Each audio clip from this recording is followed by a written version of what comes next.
La tribune de Bougan continue, comme à son habitude, de jouer à son jeu favori, la manipulation. Aujourd'hui, à sa une on remarque que, d'une subtile manière, ce quotidien tente, délibérément, de montrer une supposée reculade de PASTEF de 400 000 voix par rapport aux résultats des dernières élections présidentielles. Cela a même été repris par un naufragé de ces élections législatives, en l'occurrence Abdoul Mbaye, pour ne pas le nommer, dans l'unique but de tenter de salir la victoire du PASTEF. De prime abord, il est important de préciser que le type d'élection et le taux de participation ne sont pas les mêmes malgré qu'on a noté une progression comparativement aux élections législatives passées. En effet, une élection législative au Sénégal attire en moyenne 46% des inscrits alors que le taux de participation de cette année est de 49,72%, d'où une amélioration. En outre, si on analyse de près les résultats, on constate que PASTEF a réussi la prouesse de gagner dans le territoire national 40 des 46 départements.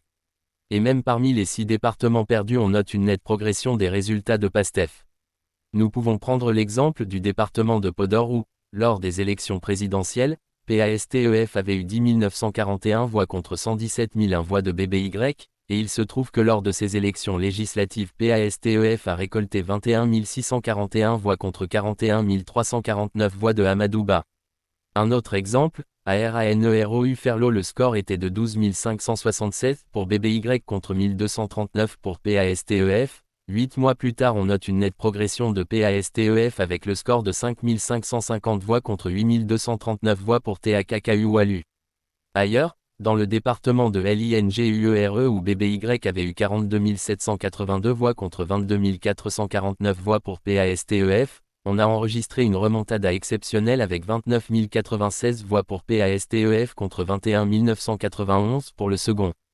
Pour boucler la boucle, plusieurs départements ont basculé entre les mains du pouvoir en place comme Fatick, Bakel, FOUNDIOUNE, Médina Yoro FOULAH, SALEMATA, KEDOUGOU, DAGANA entre autres.